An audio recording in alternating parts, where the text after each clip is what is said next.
Today we're exploring ways to gain control of your hands. This is part 2 of this series, and my sincere wish is that it truly does help you. The practice technique we're learning today requires patience and grit, so it might not be easy, but it is effective. As I said before, we often rely on hand independence exercises to get us over this hurdle of hand and finger control. While those can be effective, a more productive way to approach this issue is to make the piece that you're trying to learn into an exercise. I'm going to walk you through my Lego practice technique. If you've never played with Legos before, they're little plastic building block toys.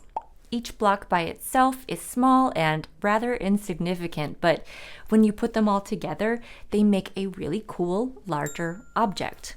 The opening section of Für Elise is the piece I'm using to demonstrate this technique.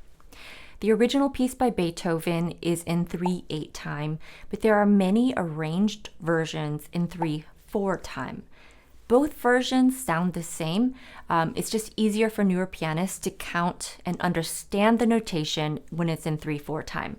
But today, we're going to use the original, but I will include a 3/4 time version in the description below.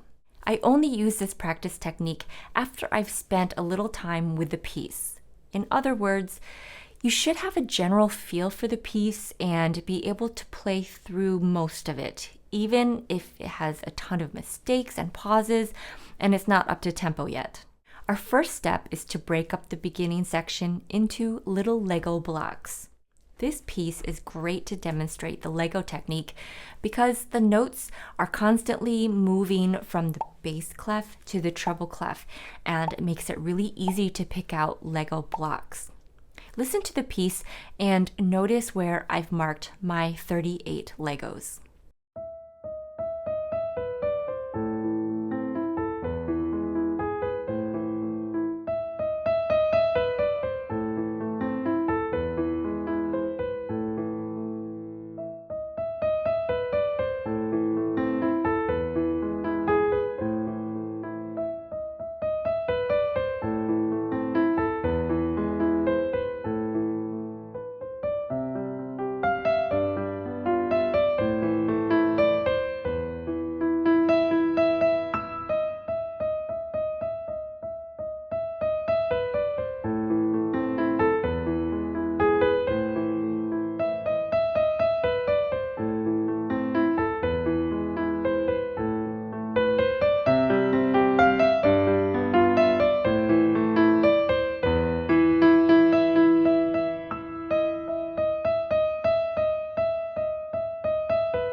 Write in finger numbers for the first and last note of every single Lego.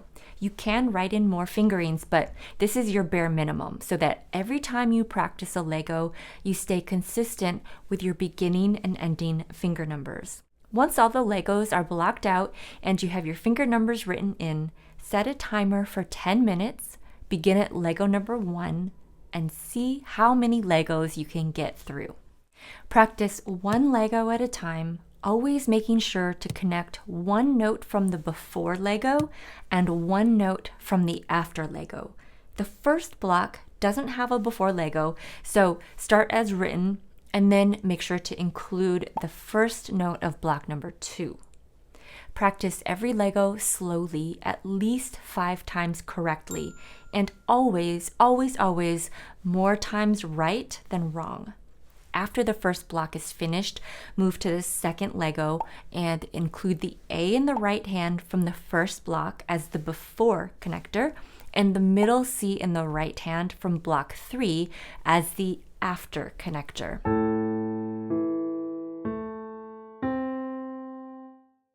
When the timer goes off, stand up. Take a walk around the room, roll out your shoulders, pet your cat, and then sit back down. Set your timer for 8 minutes, this time starting at Lego number 2, and practice until the timer goes off. Take another short break, maybe a minute, making sure to at least stand and walk away from the piano for a bit. Then come back, set the timer for 6 minutes, begin at Lego 3, and practice. Take a break, come back, set your timer for 4 minutes, start at Lego 4, and keep going. Then break, timer at 2 minutes, start at Lego 5, and once the timer goes off, that's it for the day. So that's about 30 minutes of practice with a few minutes of break. You can alter this timing of this technique as needed. If you want a longer practice session and you know you have the focus to do so, start at 10 minutes and go down by just 1 minute each time, or start at 15 minutes and go down by 2. Now, it's essential in this stage to revisit the same piece the very next day. First, slowly play through all of the Legos that you completed the previous day. Do this 3 times slowly. Then step back and assess. So how did that go? Did it feel like your fingers forgot what they were supposed to do, or did it feel pretty good?